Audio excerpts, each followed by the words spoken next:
So hello everyone, welcome back to quantum tutorial. So आज हम लोग इंटरेस्टिंग टॉपिक करने वाले हैं, जो कि यूनिट्स एंड मेजरमेंट का थर्ड टॉपिक जो होने वाला है वो है dimensions, dimensional formula and dimensional analysis. So let's start with the first topic. So जो फर्स्ट टॉपिक है, फर्स्ट टॉपिक किस बारे में, फर्स्ट टॉपिक क्या पूछता है कि what are dimensions. So dimensions क्या होते हैं।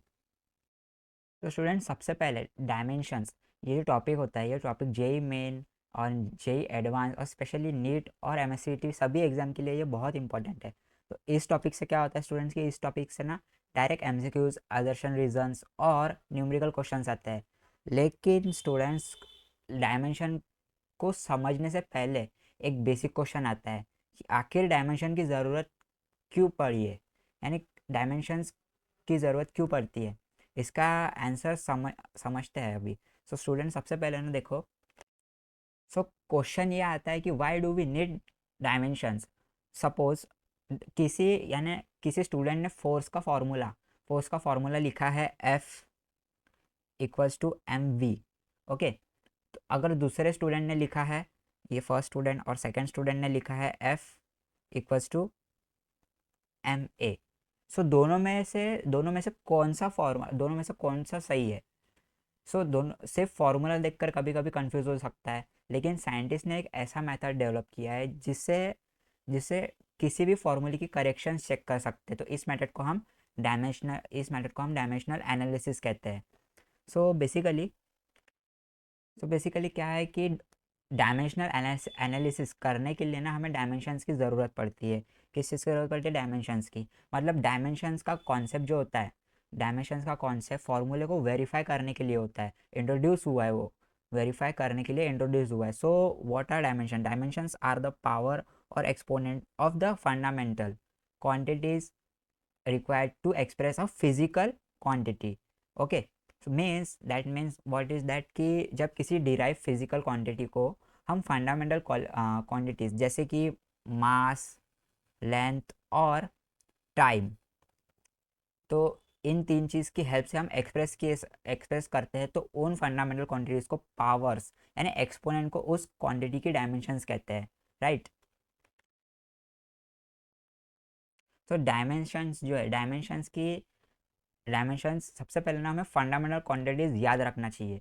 तो डायमेंशंस जो होते हैं सिर्फ इन बेस, जो ये जो क्वांटिटीज़ है, क्वांटिटीज़ के टर्म्स में लिखे जाते हैं, जैसे कि लेंथ हो गया, मास हो गया, टाइम हो गया, इलेक्ट्रिक करंट हो गया, टेम्परेचर हो गया, और साथ ही में amount of substance, luminous intensity. So तो ज़्यादातर क्वेश्चंस जो आते हैं ना, ये तीन चीज़ के ऊपर आते हैं, यानी मास, लेंथ और टाइम। तो जेई और नीट में ना ज़्यादातर क्वेश्चंस मास, लेंथ और टाइम तक ही होते हैं, क्योंकि डायमेंशंस कहाँ से आती है ये हमें पता नहीं चलता है। एक्चुअली क्या होता है कि ये सब इंपॉर्टेंट क्वेश्चंस जो आते हैं, ये डायमेंशन किसी बुक से याद नहीं की जाती है। ये जो होता है ये फिजिक्स के फॉर्मूले से डिराइव होती है। तो हर हर डायमेंशंस किसी एक्चुअल फिजिकल इक्वेशन से आती है, राइट। सो जैसे यहाँ पे सेवरल एग्जांपल्स मैं बताऊंगा अभी कि वेलोसिटी। सो वेलोसिटी, सबसे पहले ना velocity that equals to distance upon time. Okay, so अब डिस्टेंस का डायमेंशन क्या है?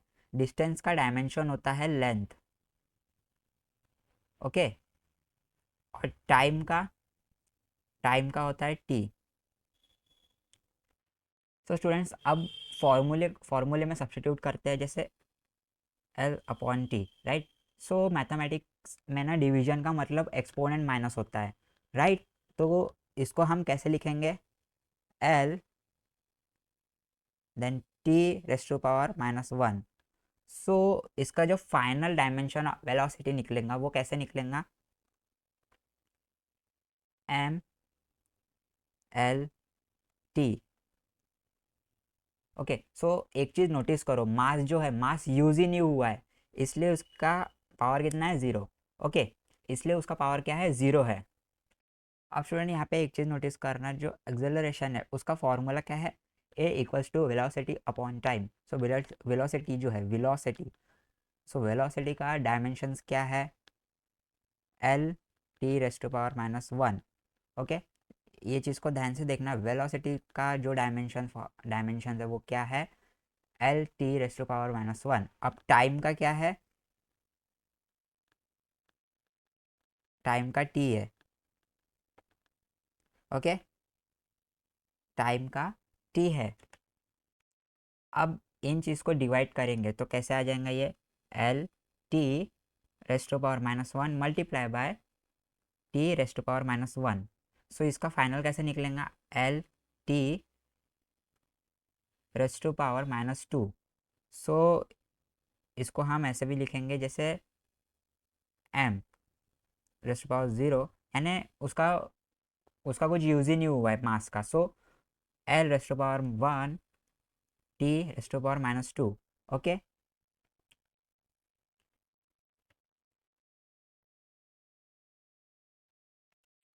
अब फोर्स, तो सबसे फेमस फार्मूला जो न्यूटन्स सेकेंड लॉ,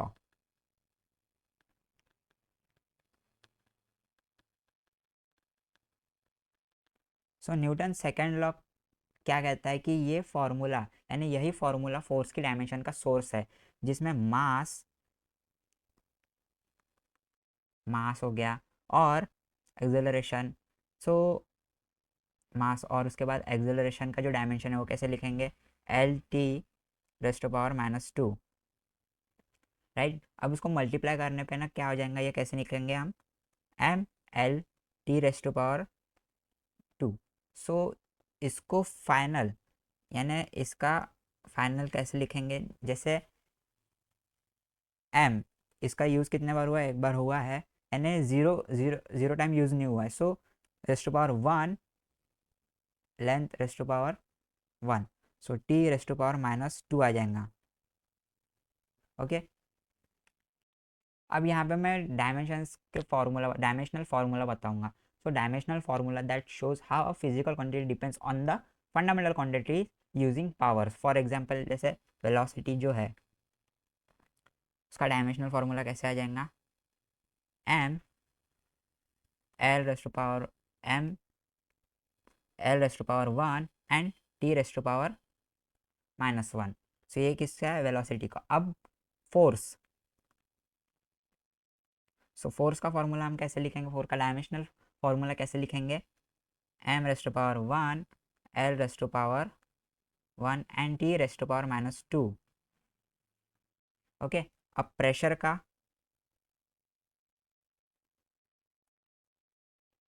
सो प्रेशर का फॉर्मूला ऐसे लिखेंगे, M raised to power 1 L raised to power -1 and T raised to power -2, ये आ जाएगा प्रेशर का फॉर्मूला। तो ओवरऑल आज हमने डायमेंशन का कंप्लीट कॉन्सेप्ट समझा, जिसमें डायमेंशंस किसी फिजिकल क्वांटिटी का फंडामेंटल क्वांटिटी जैसे मास, लेंथ और टाइम के टर्म्स में एक्सप्रेस करते हैं। तो सबसे इंपॉर्टेंट बात यह है कि डायमेंशनल फार्मूलाज कभी याद नहीं किए जाते हैं, क्यों, क्योंकि बल्कि वो फिजिकल फार्मूले से डिराइव किए जाते हैं। सो स्टूडेंट, जैसे फोर्स की dimension F equals to M A, यानी मास मल्टीप्लाई बाय एक्सेलरेशन से वर्क, तो उससे फोर्स की डायमेंशन पता चलती है, ओके। और उसके बाद जैसे वर्क की डायमेंशन कैसे लिखेंगे, W that equals to force multiply by second. So इससे हमें वर्क की डायमेंशन पता चलती है। और प्रेशर की डायमेंशन जैसे P that equals to force upon area, right. So इससे प्रेशर की डायमेंशन पता चलती है। तो इसी कॉन्सेप्ट का यूज़ डायमेंशन एनालिसिस में होता है, जिसे हम फार्मूलाज वेरीफाई करते हैं, तो यूनिट्स कन्वर्ट करते हैं और कैलकुलेशन में एरर डिटेक्ट करते हैं। सो अगर स्टूडेंट्स, अगर आप फार्मूले से डायमेंशन निकालना सीख गए, तो आपके जो क्वेश्चन है जेई नीट और एमएससीटी के लिए ना, डायमेंशन वाले क्वेश्चन बहुत यानी ईजी हो जाएंगे आपके लिए। So now what are fundamental dimensions? So fundamental dimensions are the dimensions corresponding to the fundamental physical quantity. That means fundamental जो है, fundamental dimension वो dimensions होती है जो fundamental physical quantities को represent करता है, यानी ये किसी और dimension से derive नहीं होता है, वो इन्हीं से बाकी सब derived dimensions बनती है। सो स्टूडेंट्स, ओवरऑल ये डायमेंशंस जो है एसआई बेस्ड क्वांटिटीज से आती है। मीन्स एसआई सिस्टम यानी 7 फंडामेंटल फिजिकल क्वांटिटीज है, हर एक क्वांटिटी का एक डायमेंशनल सिंबल होता है, जैसे फंडामेंटल क्वांटिटीज में जैसे length, time, mass and electric current.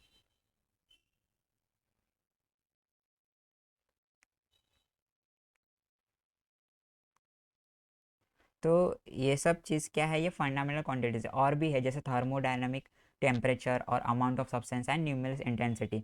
सो इसका जो डायमेंशन सिंबल्स होते हैं वो क्या होता है, लेंथ का एल होता है, टाइम का टी होता है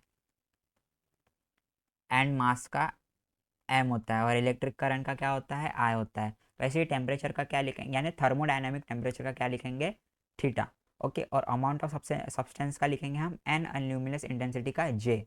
सो स्टूडेंट्स यहाँ पे देखो, why are this called fundamental. ये क्वांटिटीज़ किसी और फिजिकल क्वांटिटी से एक्सप्रेस नहीं की जाती है। फॉर एग्जांपल जैसे मैं बताऊँ कि लेंथ को किसी और क्वांटिटी से डिफाइन नहीं कर सकते हैं। मास जो है, मास को इंडिपेंडेंट है, मास जो है वो इंडिपेंडेंट है, और टाइम भी इंडिपेंडेंट है। बट ओवरऑल जो फोर्स होता है, जो फोर्स होता है वो फोर्स को डिफाइन कर सकते हैं। जैसे यहाँ पे लिखेंगे तो फोर्स, एक force that equals to mass multiply by acceleration.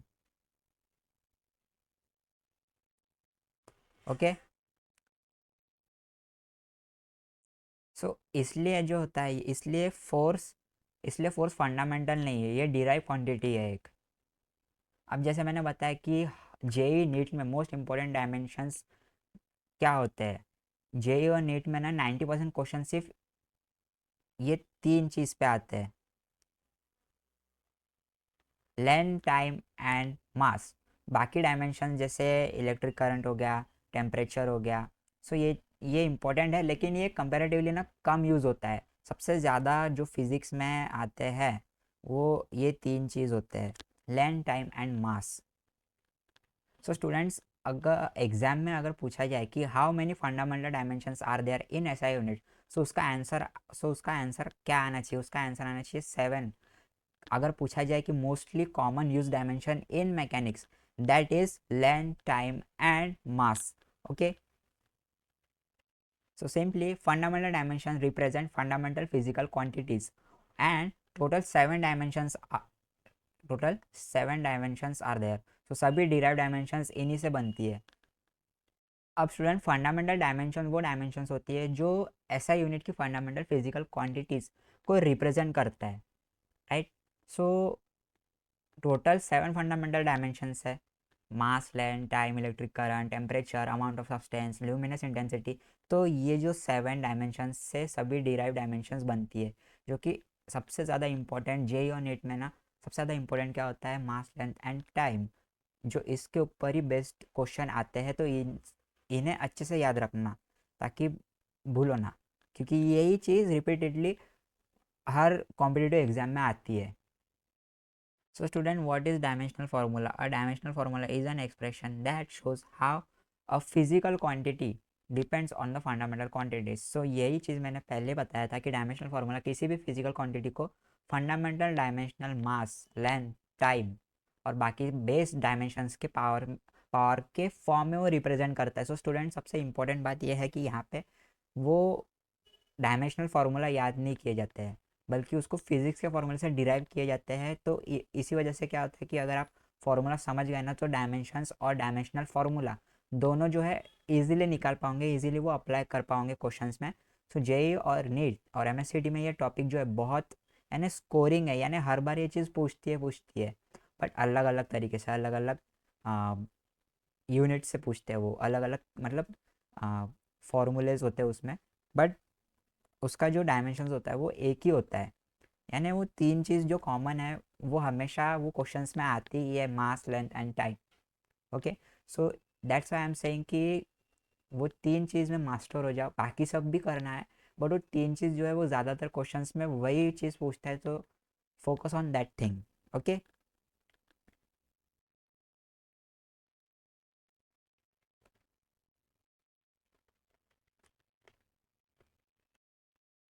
So student, basically मैंने यही चीज़ कहा है कि अभी ये टॉपिक जो है ये स्कोरिंग है, इसलिए पूरे इसमें आता है, यानी हर एक कॉम्पिटिटिव एग्जाम में आते हैं। तो students, derivation of important dimensional formula. So dimensional formula आता कहाँ से है? सो बहुत से स्टूडेंट क्या करते हैं जिसमें M L T raised to power -2 और एम एल टी उसकी power 2 T raised to power -3। तो जैसे फार्मूला रट लेते हैं तो ये चीज़ क्या है, ये चीज़ गलत है। क्योंकि ये चीज़ गलत इसलिए है क्योंकि जेई एडवांस और नीट में ना अगर फार्मूले भूल गए ना तो क्वेश्चन सॉल्व ही नहीं होंगे। इसलिए हमेशा फिजिक्स फार्मूला, उसके बाद fundamental quantities and dimensional formula approach follow करो। अब उस चीज़ का मैटर देखो, हर डायमेंशनल फार्मूला निकालने के लिए ना सबसे पहले फोर इंपॉर्टेंट स्टेप ज़रूरी होती है। और वो फोर इंपॉर्टेंट स्टेप क्या है? सबसे पहले फिजिक्स का ओरिजिनल फार्मूला लिखो। ओके, सबसे पहले right original formula of physics, यानी फिजिक्स में जो ओरिजिनल फार्मूला दिया है वो लिखो। उसके बाद स्टेप 2 में क्या करना पड़ेगा कि हर क्वांटिटी को फंडामेंटल क्वांटिटीज में कन्वर्ट करो। ठीक है, देन सिंपली उस चीज़ को डायमेंशंस में सब्स्टिट्यूट करो और उसके बाद आखिरी जो पावर है, पावर्स को सॉल्व करो। तो इस मेथड से ना हम क्या कर सकते हैं, डायमेंशंस जो है उसको डिराइव कर सकते हैं। अब यहाँ पे मैं तुम्हें एक फॉर्मूला लिख के बताता हूँ, मोमेंटम। सो मोमेंटम जो है, मोमेंटम का फॉर्मूला यानी फिजिक्स फॉर्मूला क्या है कि mass, that is M. Then उसके बाद वेलोसिटी, वेलोसिटी जो है उसका क्या है, L T raised to power 1। So उसको मल्टीप्लाई करने पे क्या आ जाएगा, उसका मल्टीप्लाई करने में M L T raised to power -1। So उसका पावर क्या है, -1 आ जाएगा। तो उसको मोमेंटम यानी उसका फाइनल आंसर कैसे लिखेंगे, that is M raised to power 1 then L raised to power 1 and T raised to power -1। आ गया मोमेंटम का डायमेंशनल फार्मूला। तो स्टूडेंट क्या होता है कि इंपॉर्टेंट डायमेंशनल फार्मूलाज को कभी रटना ही नहीं चाहिए, क्योंकि हर डायमेंशनल फार्मूला किसी ना किसी फिजिक्स के ओरिजिनल फार्मूले से डिराइव होता है। आप किसी भी क्वांटिटी, यानी आप अगर आप ओरिजिनल फार्मूला याद आपको ओरिजिनल फार्मूला याद है तो आप किसी भी क्वांटिटी की डायमेंशनल फार्मूला जो एग्जाम में खुद निकाल सकते हैं। बस एक सिंपल रूल याद रखना, वो चीज़ फॉलो करना कि क्या करो कि फिजिक्स फार्मूला, फंडामेंटल क्वांटिटीज और डायमेंशनल और सप्लीफिकेशन, इसी टेक्निक से क्या कर सकते हैं आप जेई और नीट के ऐसे कॉम्पिटिटिव एग्जाम जो है डायमेंशनल वाले क्वेश्चन जो है कॉन्फिडेंटली सॉल्व कर सकते हो। So hello everyone, welcome back to quantum tutorial. So आज हम कंप्लीट लेक्चर कंडक्ट करने वाले हैं यूनिट्स एंड मेजरमेंट का। सो आज का जो फर्स्ट टॉपिक होने वाला है वो होने वाला है सिग्निफिकेंट फिगर के ऊपर। सो स्टूडेंट्स, सो आज हम ये 6 टॉपिक्स कंप्लीट करने वाले हैं जिसके कारण हमारा पूरा चैप्टर कंप्लीट हो जाएगा। जो फर्स्ट टॉपिक है सिग्निफिकेंट फिगर्स। सो सबसे पहले सिग्निफिकेंट फिगर्स क्या होता है वो जानेंगे। सिग्निफिकेंट फिगर्स वो होता है जब भी हम किसी फिजिकल क्वांटिटी को मेज़र करते हैं ना, तो क्या होता है स्टूडेंट्स कि हमें एग्जैक्ट वैल्यू कभी पता नहीं चलती है, हमें एग्जैक्ट वैल्यू कभी मिलती नहीं है। तो हर मेजरिंग इंस्ट्रूमेंट होता है जैसे स्केल, कैलिपर, स्क्रू, गॉज और एक्सेट्रा। सो वैसे ही एक लिमिट होती है कि इसलिए मेजरमेंट में ना हमेशा थोड़ी अनसर्टेनिटी एरर होती है।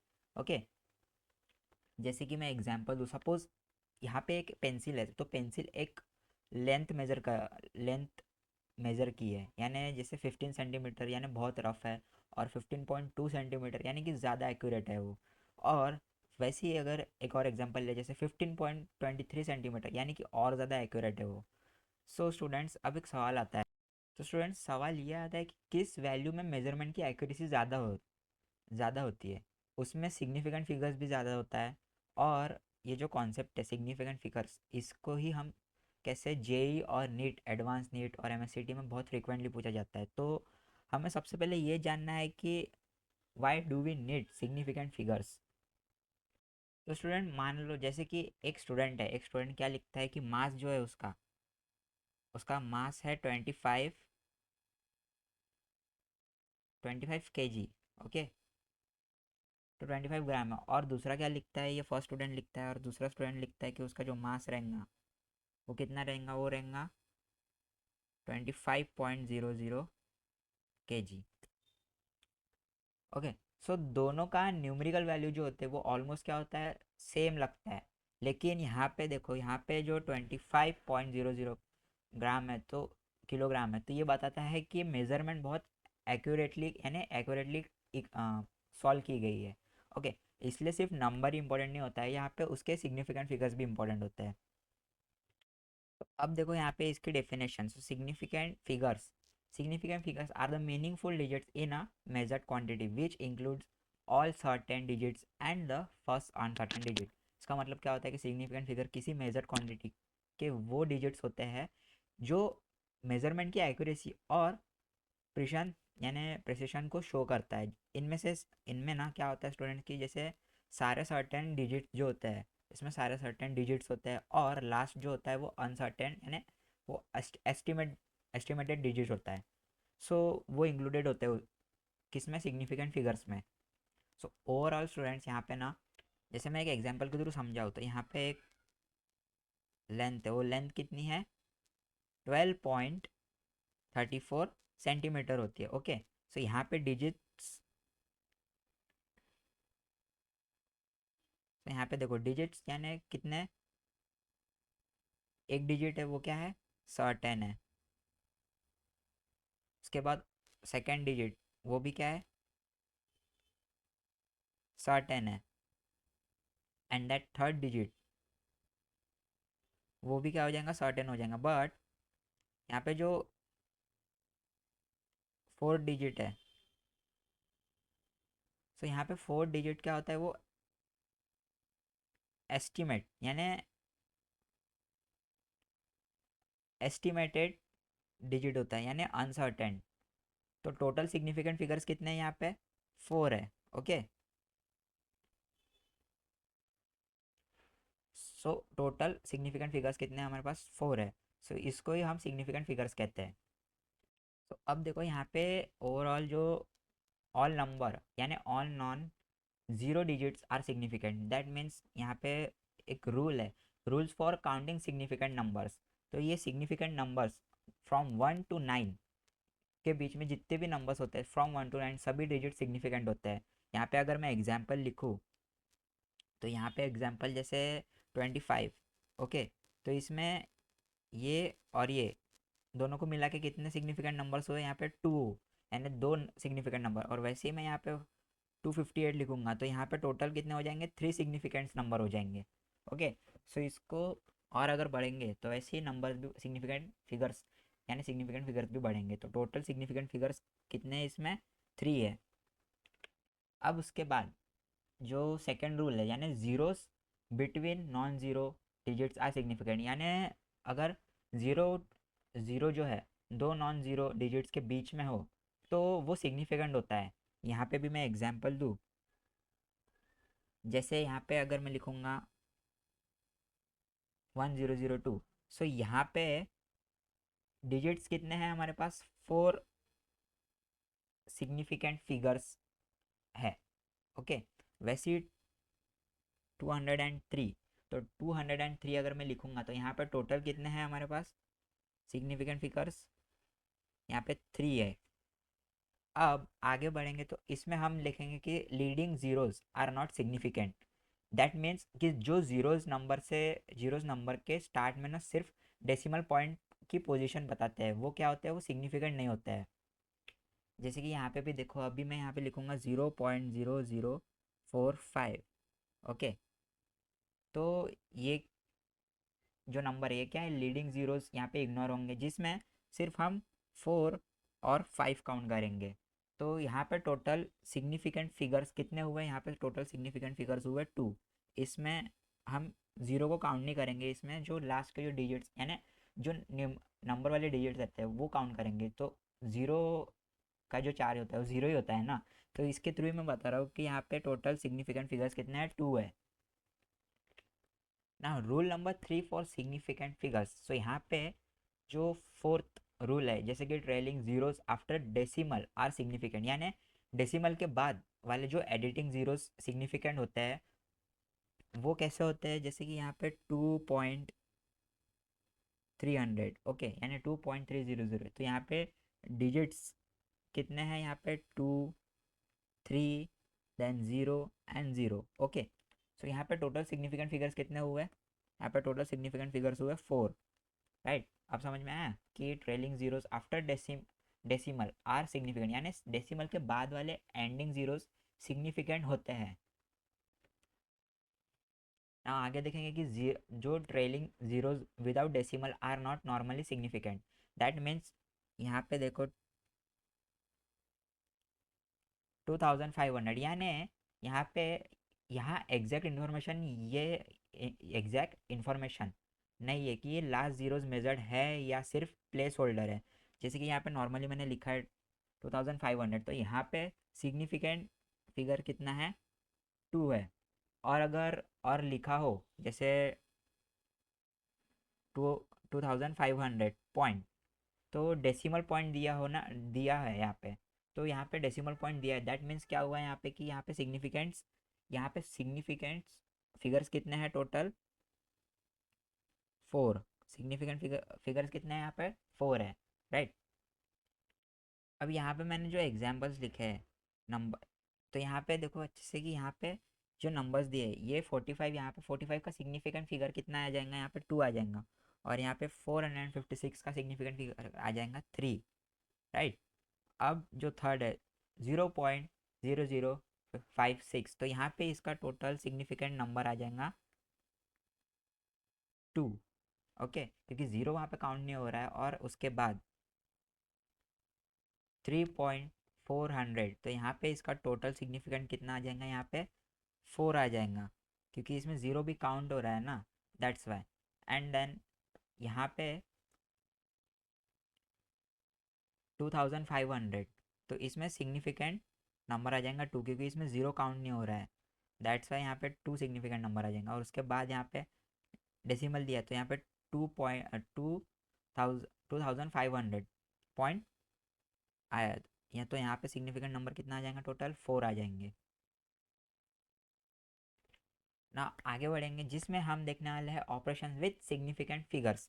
सो ऑपरेशन विद सिग्निफिकेंट फिगर्स में क्या होता है, सबसे पहले कि इसमें एडिशन एंड सब्ट्रैक्शन, जिसमें यहाँ पे रूल ये होता है कि आंसर में उतने ही डेसिमल प्लेसेस होंगे जितने लीस्ट डेसिमल प्लेसेस वाले नंबर में हैं। फॉर एग्जांपल यहाँ पे लिखेंगे हम 12.34 प्लस 5.2, सो यहाँ पे इसका आंसर कितना आ जाएगा, 17.54 आ जाएगा, ओके।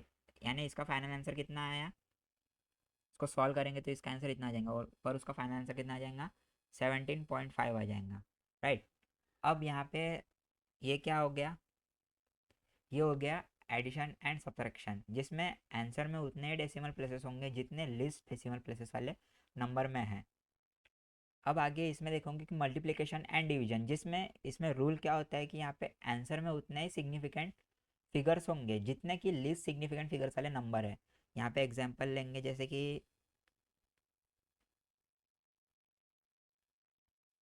2.34 मल्टीप्लाई बाय 1.2, सो इसका आंसर इतना आ जाएगा 2.808। इसमें लिस्ट में ना सिग्निफिकेंट फिगर कितना है, लिस्ट में सिग्निफिकेंट फिगर जो है वो है 2, एंड उसका जो फाइनल आंसर क्या निकलेगा इसका, 2.8, राइट। सो इसे हम क्या कहेंगे, मल्टीप्लिकेशन एंड डिवीजन का आंसर में उतना ही सिग्निफिकेंट होंगे जितने लीस्ट सिग्निफिकेंट फिगर वाले नंबर में है, ओके। तो स्टूडेंट्स ओवरऑल हमारा जो फर्स्ट टॉपिक है वो कंप्लीट हो गया है, जिसमें यहाँ पे बताया गया है कि सिग्निफिकेंट फिगर्स क्या होते हैं। सिग्निफिकेंट फिगर किसी भी मेजर्ड क्वांटिटी की एक्यूरेसी और प्रिसिशन को रिप्रेजेंट करता है, यानी इनमें सारे सर्टेन डिजिट्स और एक अनसर्टेन डिजिट जो है वो इंक्लूड होता है। जिसमें नॉन जीरो डिजिट्स क्या होते हैं, वो हमेशा सिग्निफिकेंट होते हैं, और लीडिंग जीरोस कभी सिग्निफिकेंट नहीं होते, यानी बीच के जीरो सिग्निफिकेंट होते हैं। और डेसिमल के बाद वाले एंडिंग जीरोस भी क्या होते हैं, वो सिग्निफिकेंट होते हैं। तो न्यूमरिक न्यूमेरिकल कैलकुलेशन में ना सिग्निफिकेंट फिगर्स और राउंडिंग ऑफ के रूल्स फॉलो करना यहाँ पे बहुत ज़रूरी है, क्योंकि यहाँ पे जेई नीट और एमएससीटी में क्या होता है कि इस टॉपिक में ना डायरेक्ट क्वेश्चंस पूछते हैं। क्योंकि अगर आप ये 5 बेसिक रूल्स याद रखोगे ना, तो ये सिग्निफिकेंट फिगर सारे क्वेश्चंस में ना आसानी से सॉल्व कर पाओगे। सो स्टूडेंट, अभी आगे के टॉपिक की तरफ बढ़ते हैं, errors in measurement. So errors in measurement क्या होता है? फिजिक्स में ना जब भी हम किसी फिजिकल क्वांटिटी को मेज़र करते हैं, या फिर हम अज्यूम करते हैं कि मेजरमेंट बिल्कुल एग्जैक्ट होंगी, लेकिन रियलिटी में ना क्या होता है कि वो 100% एग्जैक्ट नहीं होता है।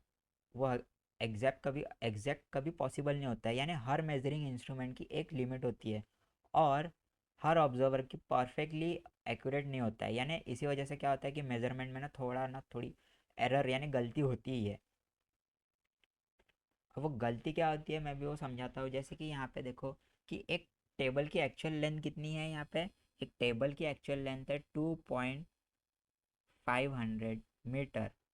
ओके, जिसमें यहाँ पे ना तीन स्टूडेंट जो तीन स्टूडेंट्स है, यानी एग्जांपल लेंगे कि तीन स्टूडेंट है, स्टूडेंट ए बी एंड सी। सो तीनों उसे मेज़र करते हैं, जिसमें स्टूडेंट ए का आंसर निकलेगा 2.49 मीटर, एंड ये स्टूडेंट ए का मेजरमेंट है और स्टूडेंट बी का मेजरमेंट कितना आता है उसमें 2.50 मीटर, एंड स्टूडेंट सी का जो आता है वो कितना आता है 2.51 मीटर। तो तीनों के आंसर अलग है, तो ये क्या तीनों गलत हो गए? तो स्टूडेंट्स ये तीनों गलत नहीं, क्योंकि ये डिफरेंस मेज़र जो है ये ना डिफरेंस मेजरमेंट एरर की वजह से आया है। तो इसलिए क्या होता है कि फिजिक्स में ना एरर को समझना बहुत इंपॉर्टेंट होता है, क्योंकि हम एक्यूरेट मेज़र निकाल नहीं सकते हैं, यानी वो कभी कभी पॉसिबल होता ही नहीं है। तो ना what is an error in measurement? So student, definition ये होती है उसकी कि जब भी किसी क्वांटिटी की मेजर वैल्यू और उसकी एक्चुअल यानी ट्रू वैल्यू में डिफरेंस होता है ना, तो उस डिफरेंस के ना मेजरमेंट एरर कहते हैं। ओके, अब एरर जो होते हैं, एरर्स होने के बहुत से ऐसे रीजंस हो सकते हैं, जैसे इंस्ट्रूमेंटल एरर्स और personal observational error. That means कि इंस्ट्रूमेंटल एरर्स क्या होते हैं कि क्वालिटी या कैलिब्रेशन की वजह से होता है। फॉर एग्जांपल उसमें कि zero error in vernier calliper और zero error in screw gauge या डैमेज स्केल या ओल्ड थर्मोमीटर में होता है। और जो पर्सनल एरर होता है उसमें क्या होता है कि ऑब्जर्वर की ही गलती होती है, क्योंकि यानी वो पैरालॉक्स एरर होता है, रॉन्ग रीडिंग होती है एंड केयरलेसनेस होती है। और उसके बाद सबसे मेन चीज़ जो होती है वो होती है कि रॉन्ग कैलकुलेशन होता है। ओके, ना एनवायरमेंटल एरर और रैंडम एरर्स, तो दोनों में फ़र्क क्या है कि ये एनवायरमेंटल की वजह से होता है। फॉर एग्जाम्पल जिसमें temperature change, humidity, air pressure और वाइब्रेशन होता है। और रैंडम एरर्स में क्या होता है, कभी कभी स्टूडेंट्स की कभी कभी अननोन रीज़न की वजह से ना वो मेजरमेंट थोड़ा सा मिसमैच हो जाता है ना, ऊपर नीचे आ जाते हैं, जिसके कारण ये एरर्स प्रिडिक्ट नहीं हो सकते हैं। और उसके बाद सिस्टमेटिक एरर्स क्या होते हैं? सिस्टमेटिक एरर्स जो होते हैं ये सेम डायरेक्शन में ना रिपीटेडली आते हैं।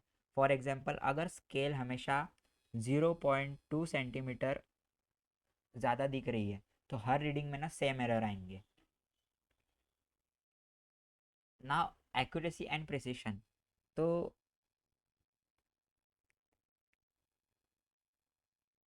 एक्यूरेसी एक्यूरेसी क्या होती है? एक्यूरेसी यानी स्टूडेंट्स इन दोनों टर्म्स में ना कंफ्यूज हो जाते हैं। क्या होता है, क्योंकि इसमें ना एक्यूरेसी जिसमें मेजरमेंट एक्चुअल वैल्यू कितनी क्लोज है वो बताता है। फॉर एग्जांपल जैसे एक्चुअल वैल्यू जो होती है वो 50, एक्चुअल वैल्यू अगर 50 सेंटीमीटर है और मेजर्ड की हुई आ रही है, सो मेजर्ड वैल्यू आ रही है यहाँ पे 49.99 सेंटीमीटर। ओके, तो ये क्या हुआ, ये क्लोजली एक्यूरेट हो, यानी वो बहुत ज़्यादा एक्यूरेट है, वेरी एक्यूरेट है। और प्रिसिशन यानी क्या होता है कि उसमें ना रिपीटेडली मेजरमेंट एक दूसरे के कितने क्लोज है। जैसे मैं एग्जांपल यहाँ पे देखेंगे कि जैसे यहाँ पे मैं एग्जांपल लिख रहा हूँ 50.01, देन 50.02 और 50.03। 3। तो ये क्या है, प्रिसाइज है, ये प्रिसाइज है यानी चाहे एक्चुअल वैल्यू कुछ और क्यों ना हो, तो इसको क्या रिपीटेडली मेजर एक दूसरे के कितने क्लोज है वो बताता है। अब एब्सोल्यूट एरर क्या होता है? एब्सोल्यूट एरर ये होता है कि सपोज एक्चुअल वैल्यू है उसकी 10 सेंटीमीटर और मेजरमेंट किया है उसका 9.8, 10.2 एंड 10.1। तो एब्सोल्यूट एरर का मतलब होता है कि मेजरमेंट वैल्यू और मीन वैल्यू के डिफरेंस का मैग्नीट्यूड। तो स्टूडेंट्स ओवरऑल एब्सोल्यूट एरर क्या होता है, वो हमेशा पॉजिटिव होता है। अब मीन एब्सोल्यूट एरर क्या होता है, जिसमें अगर जिसमें मल्टीपल रीडिंग्स हो तो सब एब्सोल्यूट एरर्स को एब्सोल्यूट एरर्स का एवरेज लेते हैं। ना रिलेटिव एरर्स क्या होता है? रिलेटिव एरर्स ये होते हैं कि एब्सोल्यूट एरर को एक्चुअल यानी मीन वैल्यू से डिवाइड करते हैं। तो ये बताता है कि एरर मेजरमेंट के कंपैरिजन में कितनी है। ओके, नाउ सेकेंड है percentage error. So percentage error क्या होता है, जिसमें रिलेटिव एरर को मल्टीप्लाई करके हम मल्टीप्लाई करना पड़ता है 100 से। ओके, तो एग्ज़ाम में ना सबसे ज़्यादा क्या होता है कि स्टूडेंट इसमें कंफ्यूज होता है कि इसको सॉल्व कैसे करें। अब देखो कि मेजरमेंट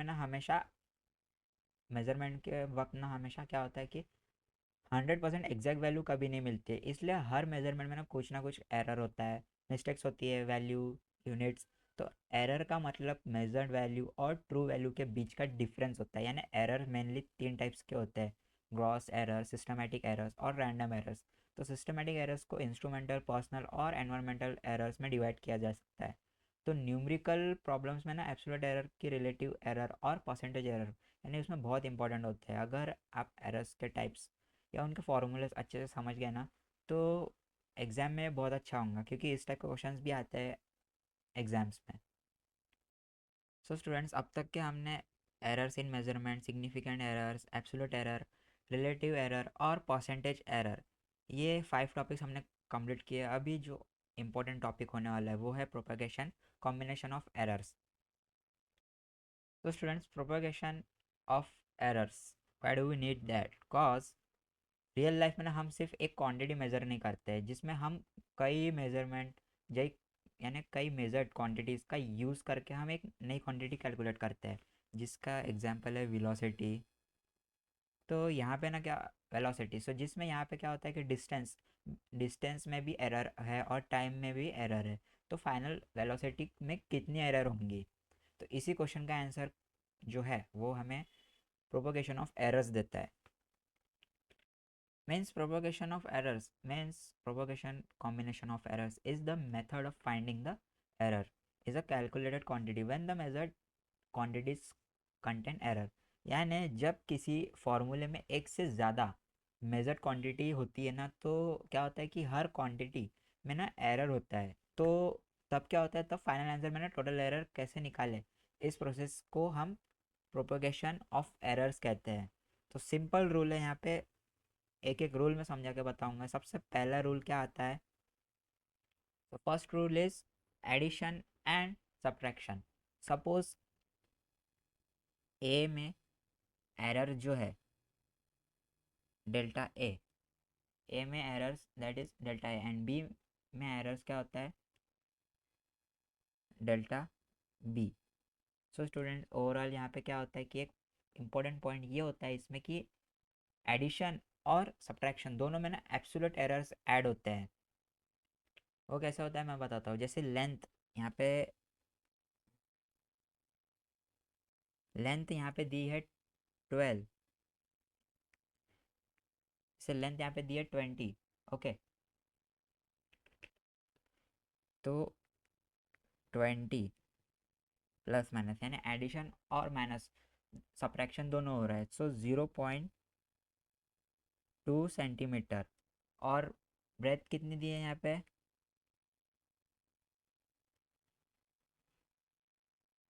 वो कितना दिया है यहाँ पे 10 प्लस माइनस 0.1 सेंटीमीटर। ओके, और पैरामीटर कितना दिया है यहाँ पे p that equals to 2 length plus breadth. अब एरर को कैसे सॉल्व करेंगे? यहाँ पे एरर जो लिखा है जैसे delta p that equals to 2 bracket 0.2 plus 0.1 bracket close. So answer कितना आ जाएगा 0.6 सेंटीमीटर। सो रूल नंबर 1 जो था एडिशन एंड सब्ट्रैक्शन, तो ये ऐसे एडिशन एंड सब्ट्रैक्शन निकलेगा। अब आगे देखेंगे जिसमें मल्टीप्लिकेशन होता है। रूल नंबर 2 में मल्टीप्लिकेशन होता है, जिसमें इंपॉर्टेंट पॉइंट ये बताता है कि मल्टीप्लिकेशन में ना रिलेटिव एरर्स ऐड होते हैं। कैसे होते हैं मैं बताता हूँ यहाँ पे। से एग्जांपल लेंगे a that equals to 20 plus minus 1 और b that is 10 plus minus 0.5। Okay, तो इसका रिलेटिव एरर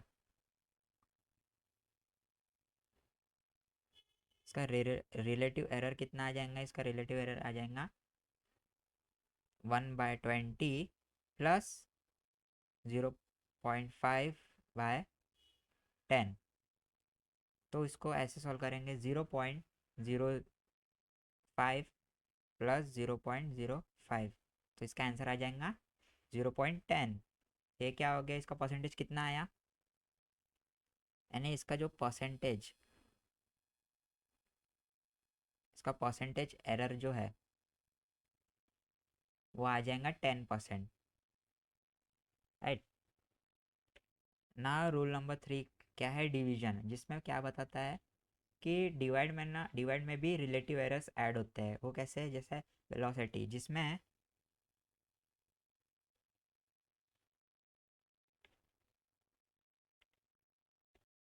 तो वेलोसिटी में देखो डिस्टेंस कितना आ जाएगा यहाँ पे। इसका डिस्टेंस अगर एग्जांपल के थ्रू ले तो 100 प्लस माइनस 2। देन टाइम का कितना आ जाएगा? 20 प्लस माइनस 1।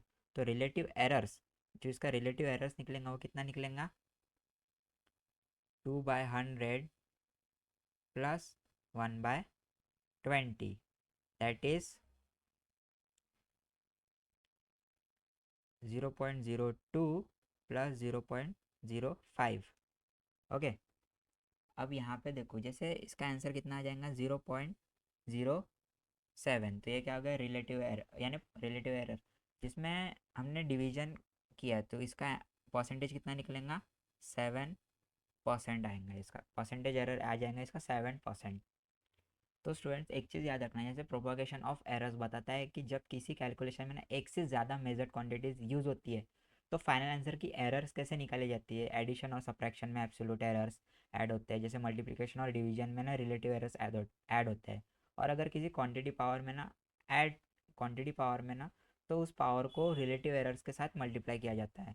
अगर आप ये 3 गोल्डन रूल्स याद रखोगे तो आपके जो प्रिपरेशन में ना दिक्कत नहीं जाएंगी, यानी एग्जाम में भी दिक्कत नहीं जाएंगी सॉल्व करने के लिए। यानी जो प्रोपोगेशन वाले एरर्स वाले न्यूमेरिकल्स बहुत आसानी से वो सॉल्व कर पाओगे आप उसके